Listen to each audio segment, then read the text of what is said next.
صلی اللہ علیہ وسلم ایک حدیث میں ارشاد فرماتے ہیں کہ اگر کوئی نماز کا اہتمام کرتا ہے تو اللہ تعالیٰ اسے جو چیزیں عطا فرماتے ہیں اس میں سب سے پہلی چیز جو ہے وہ یہ ہے کہ اللہ رزق کی کمی کو دور فرما دیں گے۔ یہ ایک بڑا عجیب مسئلہ ہے۔ رزق ہی کو عربی زبان میں یا اردو زبان میں معاش کہا جاتا ہے، جس کو آپ اکانومی سے بھی تعبیر کر سکتے ہیں۔ آج کے زمانے میں رزق ایک بہت بڑا مسئلہ، معاش ایک بہت بڑا مسئلہ ابھر کر سامنے آیا ہے۔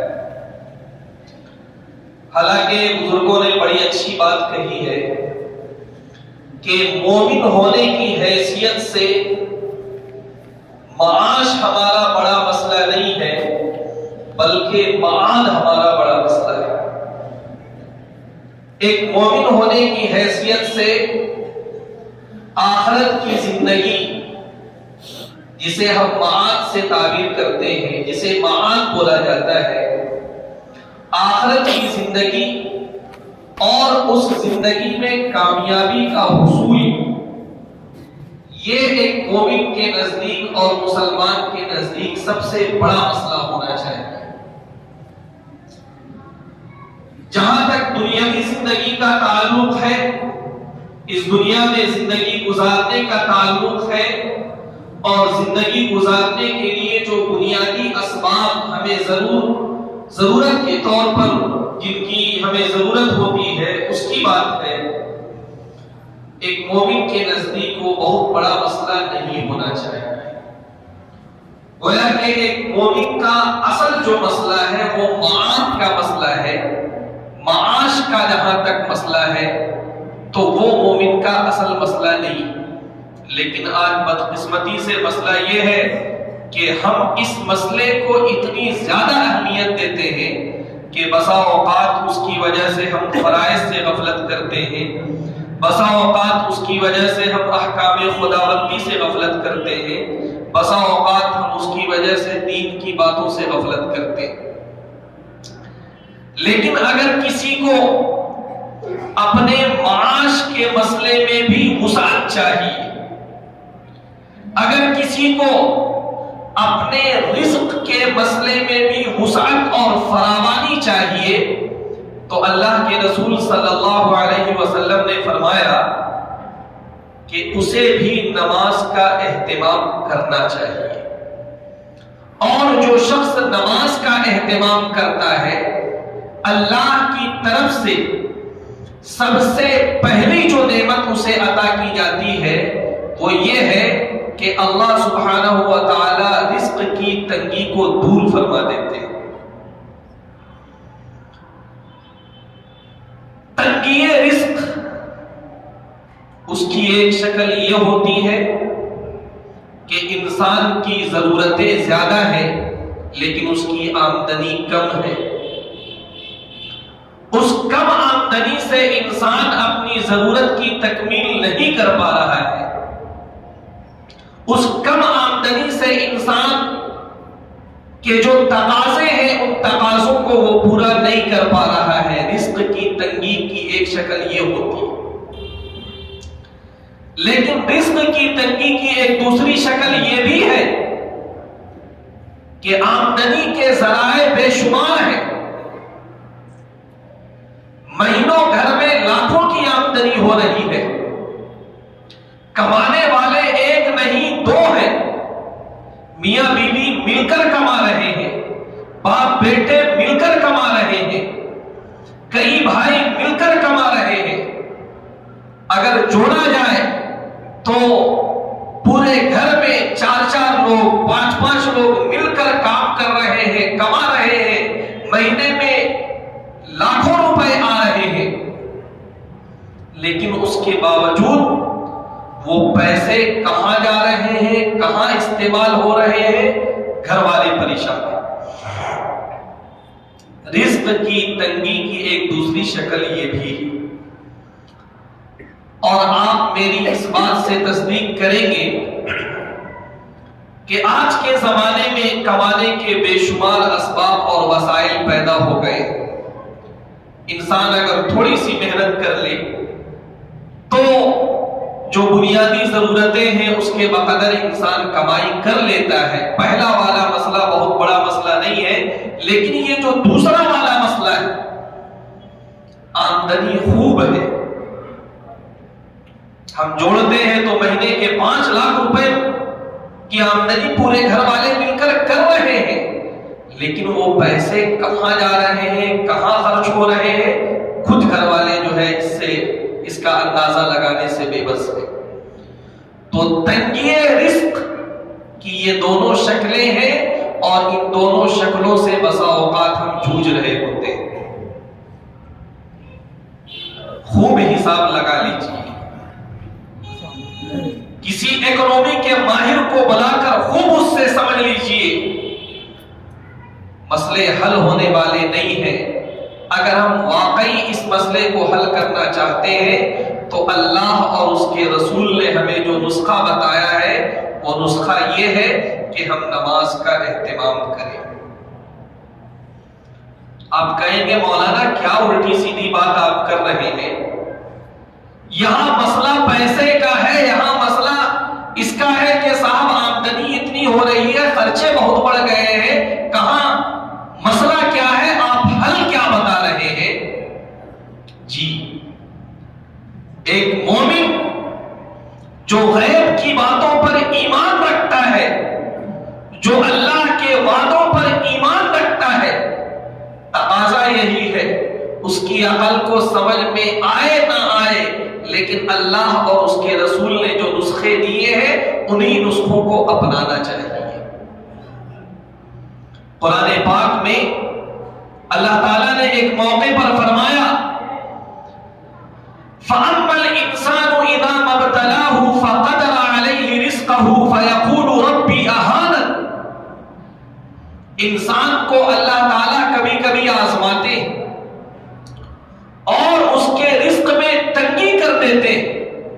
تنگی رزق کا معنی کیا ہے میں نے آپ کے سامنے عرض کیا. تو وہ انسان یہ کہتا ہے فَيَقُولُ رَبِّي أَهَانَنِ، میرے رب نے میری توہین کی. لیکن اس کو خود اندازہ نہیں ہے کہ تمہارے ساتھ جو تنگی رزق کا معاملہ ہو رہا ہے وہ تمہارے اپنے برے اعمال کا نتیجہ ہے. تم جو برے اعمال کر رہے ہو اور تمہیں احساس تک نہیں ہے، تم جو دھڑلے سے نمازیں چھوڑ رہے ہو اور تمہیں احساس تک نہیں ہے، تم جو اپنے گھر والوں کے، رشتہ داروں کے اور پڑوسیوں کے حقوق مان رہے ہو اور تمہیں احساس تک نہیں ہے، تم جو ہر وقت گناہوں میں مبتلا ہو اور تمہیں احساس تک نہیں ہے، لیکن اللہ کی طرف سے جب پکڑ ہوتی ہے تو کہتے ہو کہ میرے رب نے میری توہین کی، میرے کس گناہ کی وجہ سے مجھے پکڑ ہو رہی ہے. ہر وقت گناہوں میں مبتلا ہو اور کہتے ہو کہ کس گناہ کی وجہ سے پکڑ ہو رہی ہے.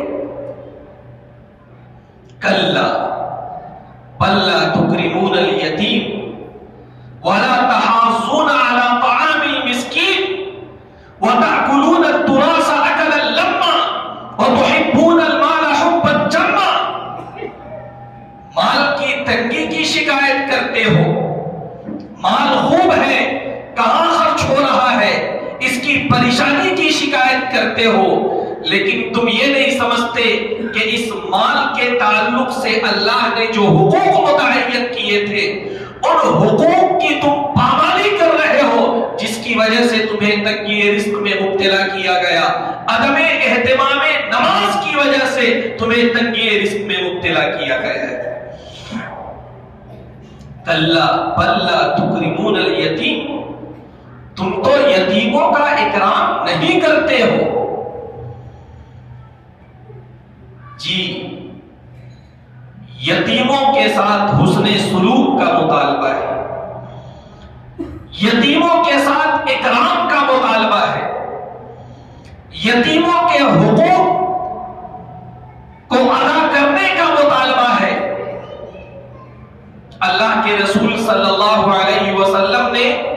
ایک موقع پر فرمایا تھا انا وکافل الیتیم ہکذا، اللہ کے رسول نے اسی طرح اشارہ فرمایا کہ جس طرح یہ دو انگلیاں ہیں، شہادت کی انگلی اور بیچ کی انگلی، ان دونوں کے درمیان میں بہت زیادہ فاصلہ نہیں ہے، جو شخص کسی یتیم کی کفالت کرتا ہے وہ کل قیامت کے دن مجھ سے اسی طرح قریب ہوگا جس طرح یہ دونوں انگلیاں آپس میں قریب ہیں۔ جی آج ہمارے خاندان میں، ہمارے آس پڑوس میں کتنے اس طرح کے لوگ ہیں، اگر کبھی خیال بھی آتا ہے تو اس طرح سے کہ گھر کا کھانا بچ گیا، بغل میں جو یتیم ہے ان کے یہاں پہنچا دیا جائے، کپڑے پہنتے پہنتے تھک گئے، وہ پھٹ نہیں رہا ہے، بغل میں جو یتیم ہے اس کو دے دیا جائے۔ دل پر ہاتھ رکھ کے کہیے کہ بچا ہوا کھانا اس کو یتیم کے یہاں پہنچانا وہ اس کا اکرام ہے، پھٹے اور پرانے کپڑے دینا وہ اس کا اکرام ہے، یا پھر یہ کہ جب کھانا بنے تو پہلے ہی مرحلے میں یتیموں کا حصہ الگ کرنا، جب اپنے بچوں کا ہم کپڑا لے رہے ہو، ہمارے رشتہ دار میں اگر کوئی غریب ہے اس کا خیال رکھتے ہوئے ایک جوڑی کپڑا اس بچے کے لیے بھی، ایک جوڑی کپڑا اس بچی کے لیے بھی خریدنا، یہ اکرام ہے۔ یا پھر یہ اکرام ہے کہ میرا بچہ جس کپڑے کو پہنتے پہنتے اوب گیا، اب وہ کپڑا پھینکنے میں جائے گا، جلانے میں جائے گا، اس سے بہتر ہے کہ اس کو دے دیا جائے۔ میرے بزرگوں، یہ یتیم کے اکرام کے خلاف ہے، کوئی بہت پیچیدہ بات میں نہیں کر رہا، یتیموں کے اکرام کا مطالبہ ہے۔ آج اللہ ہم سب کو معاف کرے، میں عرض کیا کرتا ہوں، آج غریبوں کی امداد کو بھی فیشن بنا لیا گیا۔ غریبوں کی امداد اور غریبوں کی مدد اس طرح کی جاتی ہے کہ اس میں ان کی توہین ہوتی ہے، چاہے جو بہانے آپ بنائیں کہ صاحب ہماری سوسائٹی کا مسئلہ ہے، ہماری تنظیم کا مسئلہ ہے، فوٹو کھینچانا ضروری ہے تو یہ کرنا ضروری ہے تو وہ کرنا ضروری ہے، یہ سب بہانے بازیاں ہیں۔ اللہ کے رسول صلی اللہ علیہ وسلم نے تو ہمیں جو تعلیم دی تھی وہ یہ تھی کہ اگر میرا داہنا ہاتھ خرچ کرے تو میرے بائیں ہاتھ کو پتہ نہیں چلنا چاہیے،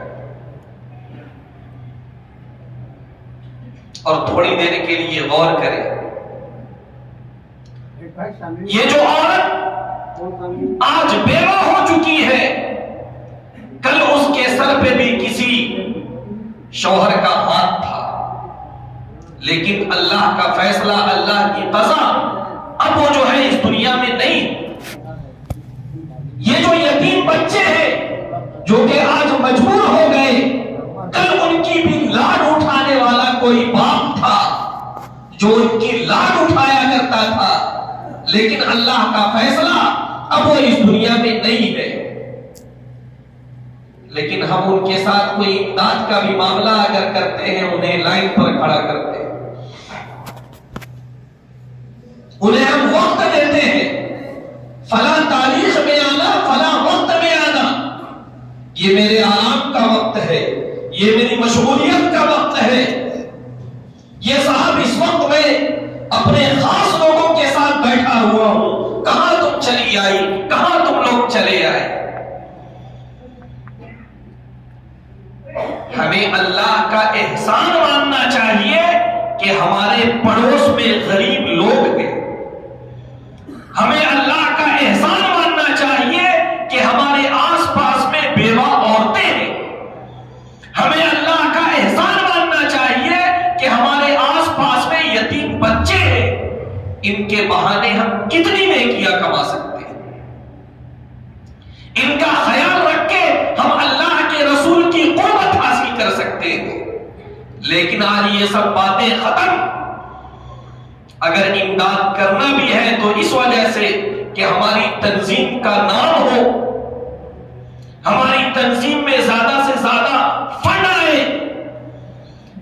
باقی ان غریبوں کی عزت پامال ہوتی ہوا کرے، ان کی انا کو ٹھیس پہنچتی ہے ہوا کرے، ان کا ایگو مجروح ہوتا ہے ہوا کرے. بلا سے ہمیں اپنے رویے کو سدھارنے کی ضرورت ہے. تو میں یہ عرض کر رہا تھا کہ ہم جو تنگی رزق میں مبتلا ہوتے ہیں وہ ہمارے برے اعمال کا نتیجہ ہے.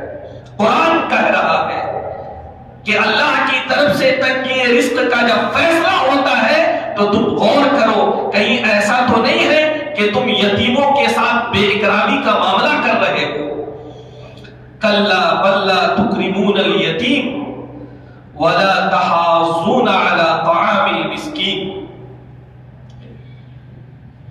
مسکینوں کو کھانا کھلانے کے مسئلے میں ایک دوسرے کو تم لوگ آپس میں ابھارتے نہیں ہو، تم شوق نہیں دلاتے ہو.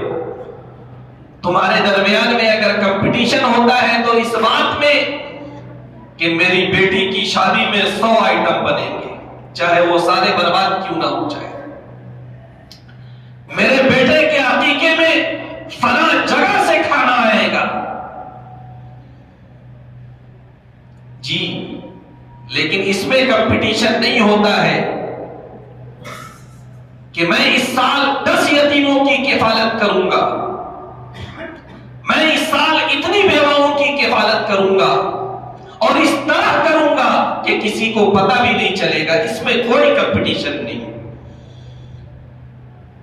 وَلَا تَحَاضُونَ عَلَى طَعَامِ الْمِسْكِينِ وَتَأْكُلُونَ التُّرَاثَ أَكْلًا لَمًّا. تم کہتے ہو ہم پریشان ہیں، وراثت کا جو مال جس کے ہاتھ آتا ہے بغیر یہ سمجھے ہوئے کہ اس میں کس کا کتنا حصہ بنا، سمیٹ سمیٹ کے تم کھاتے ہو. بڑے بھائی کو اگر ذمہ دار بنا دیا گیا، والد کا جیسے انتقال ہوا الٹا سیدھا کر کے ساری زمینیں ساری جائیداد اپنے نام کر لیا، بھائیوں کو محروم کر دیا.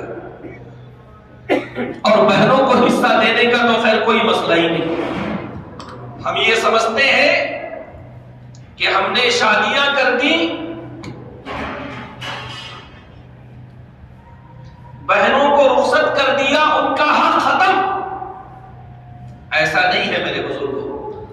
ہمارے یہاں ہلدی نہیں کاٹی جاتی. ہمارے یہاں بیٹی کو جب رخصت کیا جاتا ہے تو یہ سوچ کر نہیں کہ باپ کے مال میں اس کا جو حصہ ہے وہ ختم. نہیں، باپ کا جب بھی انتقال ہوگا، ماں کا جب بھی انتقال ہوگا، شرعی حساب سے جتنے بھائی بہن ہیں ان کا حصہ مقرر کیا جائے گا اور وہ ان کو دیا جائے گا. وَتَأْكُلُونَ التُّرَاثَ أَكْلًا لَمًّا وَتُحِبُّونَ الْمَالَ حُبًّا جَمًّا. اور تم مال سے بہت زیادہ محبت کرتے ہو.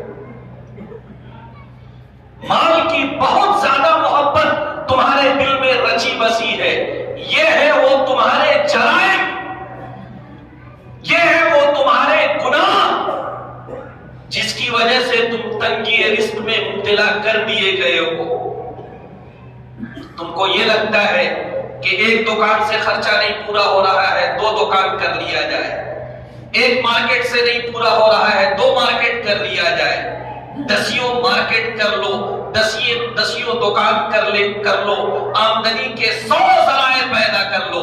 لیکن اللہ نے اگر تنگی رزق تمہاری مقدر میں لکھ دیا ہے تمہارے برے اعمال کی وجہ سے تو تم پریشان رہو گے. میرے بزرگوں، یہ بڑی چھوٹی چھوٹی باتیں ہیں لیکن ہمیں غور کرنے کی ضرورت ہے. میں نے بات یہاں سے شروع کی تھی کہ جب ہم نماز کا اہتمام کرتے ہیں، اللہ کی طرف سے جو انعام ہمیں عطا کیا جاتا ہے وہ انعام یہ ہے کہ رزق کی تنگی اللہ کی طرف سے دور کر دی جاتی ہے، عذاب قبر سے اللہ حفاظت فرماتے ہیں، قیامت کے دن جو نامہ اعمال ہے وہ داہنے ہاتھ میں دیا جائے گا اور بغیر حساب کتاب کے انشاءاللہ میں جنت میں داخل کیا جائے گا۔ یہ ہے اہتمام نماز کی بنیاد پر اللہ کی طرف سے وعدے۔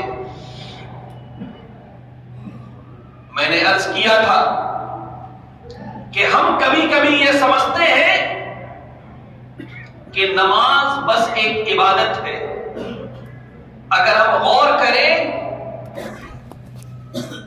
تو تمام عبادتوں کا مجموعہ ہے نماز، بلکہ شریعت کے جو بہت سارے بنیادی احکامات ہیں ان احکامات کا عطر ہے نماز، ان احکامات کا خلاصہ ہے نماز۔ میں نے عرض کیا تھا کہ اسلام کے 5 بنیادی ارکان ہیں،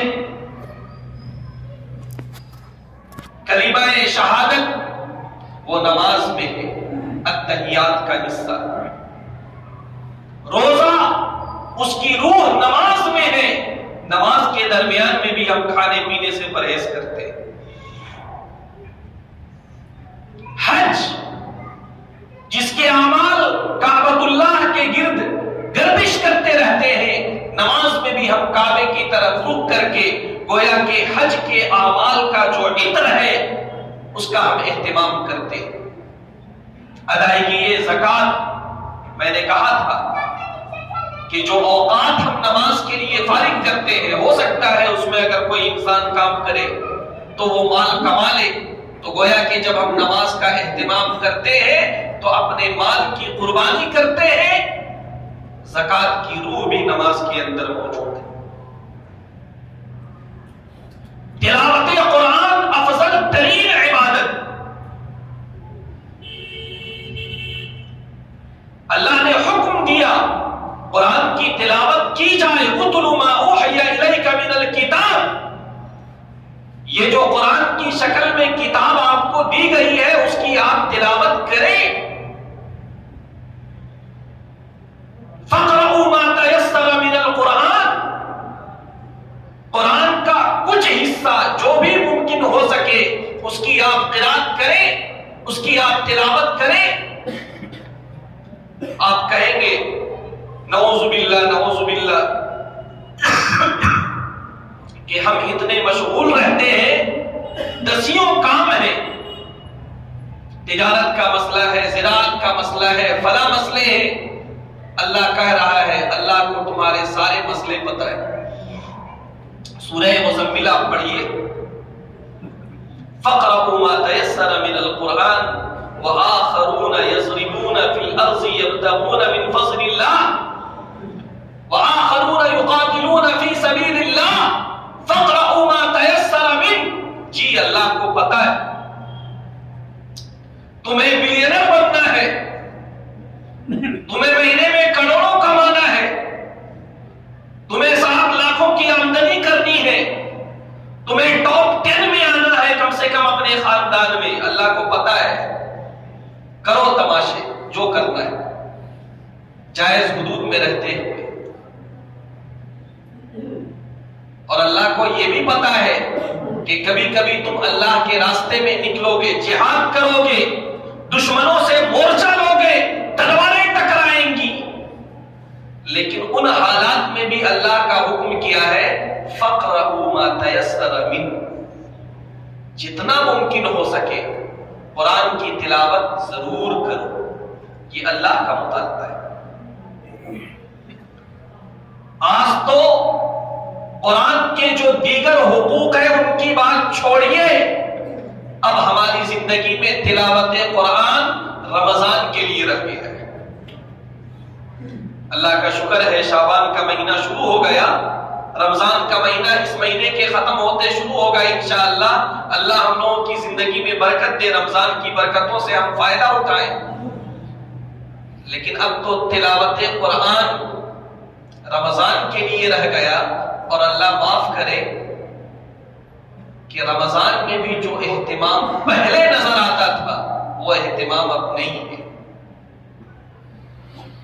مسجدیں بھری رہتی تھی، ہر نماز کے بعد کم سے کم آدھا گھنٹہ پون گھنٹہ تک تلاوت قرآن کی آواز آتی تھی.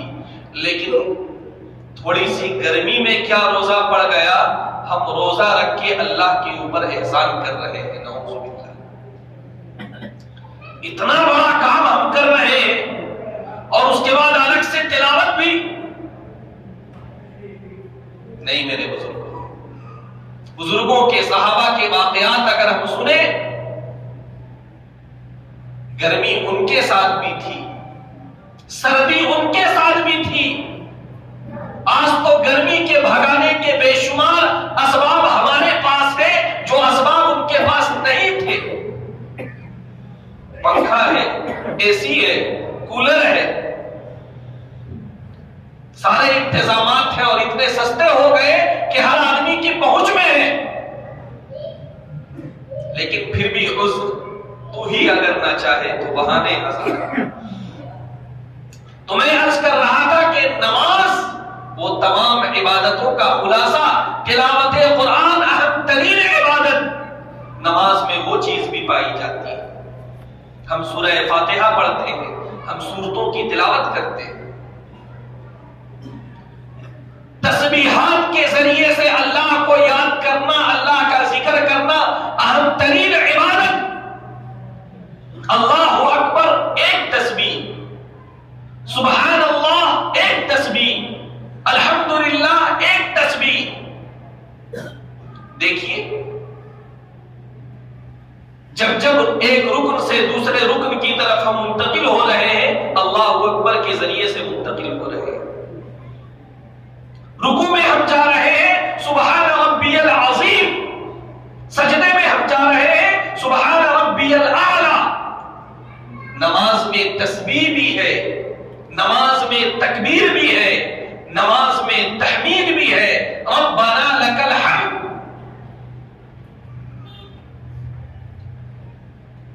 درود شریف پڑھنے کی بڑی فضیلت، نماز میں درود شریف بھی ہے. دعا کرنے کی بڑی فضیلت، کہا گیا الدعاء مخ العبادہ، کہ دعا عبادتوں کا خلاصہ ہے. عبادتوں کے بارے میں اگر ہم غور کریں تو دعا اس کا خلاصہ ہے. نماز میں دعا بھی ہے، اللہم انی ظلمت نفسی ظلما کثیرا. ان تمام باتوں کا، تمام عبادتوں کا عطر نماز میں، اور وہ نماز ہمیں دیا گیا، وہ نماز ہمیں دیا گیا. لیکن اس کے ساتھ ہم جو معاملہ کر رہے ہیں خود اپنے اپنے گریبان میں ہم جان کر دیکھیں. جی، یہ جو دل ہے اللہ نے اس کو ایسا بنایا ہے کہ یہ سب سے بہترین فتویٰ دیتا ہے. استفتی قلبک، اللہ کے رسول نے فرمایا. کوئی آپ کا بڑا آپ کو ڈانٹے، آپ دسیوں جواب دے سکتے ہیں، میرے ساتھ یہ مسئلہ، میرے ساتھ یہ مسئلہ، میرے ساتھ یہ مسئلہ. کوئی مولوی صاحب آپ کو ٹوکے، دسیوں طریقے سے آپ ان کو بیوقوف بنا سکتے ہیں اور بعد میں مسکرائے کہ مولانا میرے اوپر اعتراض کر رہے تھے، ہم نے ان کو بیوقوف بنا کے بھیج دیا. کوئی مسئلہ نہیں. مولانا کو تمہاری فکر تھی، فلاں کو تمہاری فکر تھی، انہوں نے تمہیں ٹوکا، صحیح راستے میں لانے کی کوشش کی، لیکن صحیح راستے میں نہ آ کر تم نے کسی کا کوئی نقصان نہیں کیا، تم نے اپنا نقصان کیا. تو میرے بزرگوں، نماز کے اندر بہت ساری چیزیں، آپ دیکھیے اجتماعی زندگی میں کس بات کی ضرورت ہوتی ہے. اجتماعی زندگی میں اس بات کی ضرورت ہوتی ہے کہ ہمارا کوئی ذمہ دار ہو، اور ہوتا ہے. ہم محلے کے اعتبار سے کسی کو ذمہ دار بناتے ہیں، ہم گاؤں اور شہر کے اعتبار سے کسی کو ذمہ دار بناتے ہیں. اگر ذمہ دار ہم نے بنا دیا اور اس کے اندر کوئی بڑی خرابی نہیں ہے تو پھر اس کی اطاعت کی جائے۔ اللہ کے رسول صلی اللہ علیہ وسلم نے ایک موقع پر فرمایا تھا کہ دیکھو اگر کوئی حبشی غلام بھی تمہارے اوپر ذمہ دار بنا دیا جائے اور وہ اللہ اور اس کے رسول کے احکام کا لحاظ کرنے والا ہو تو تم اس کی اطاعت ضرور کرو۔ آج ہمارے درمیان میں ایک انتشار ہے، کوئی کسی کو ذمہ دار ماننے کے لیے تیار نہیں۔ نماز میں کہا گیا کہ جب تم نے کسی کو بطور امام کے آگے بڑھا دیا تو اب اس کی اقتدا اور پیروی ضروری ہے۔ وہ جب رکوع میں جائے تمہیں بھی رکوع میں جانا ہے، وہ جب سجدے میں جائے تمہیں بھی سجدے میں جانا ہے۔ ہاں یہ ہے کہ امام بھی انسان ہے، اس سے غلطی ہو سکتی ہے۔ 2 رکعت کے بعد بیٹھنا تھا، اگر وہ تیسری رکعت میں کھڑا ہونے لگے تو آداب کو ملحوظ رکھتے ہوئے اور ڈھنگ سے پیچھے سے کوئی تسبیح پڑھے تاکہ امام متنبہ ہو جائے۔ اس میں دونوں کی تربیت ہے۔ اگر کسی کو آگے بڑھا دیا گیا وہ یہ نہ سمجھے کہ میں صاحب بہت سپیریئر ہوں، اب مجھے کوئی روک نہیں سکتا، مجھے کوئی ٹوک نہیں سکتا۔ نہیں، آپ سے بھی غلطی ہو سکتی ہے، آپ بھی انسان ہیں۔ اگرچہ کوئی نماز کے مصلی میں کھڑا ہے امام بن کر، غلطی اس سے ہو سکتی ہے۔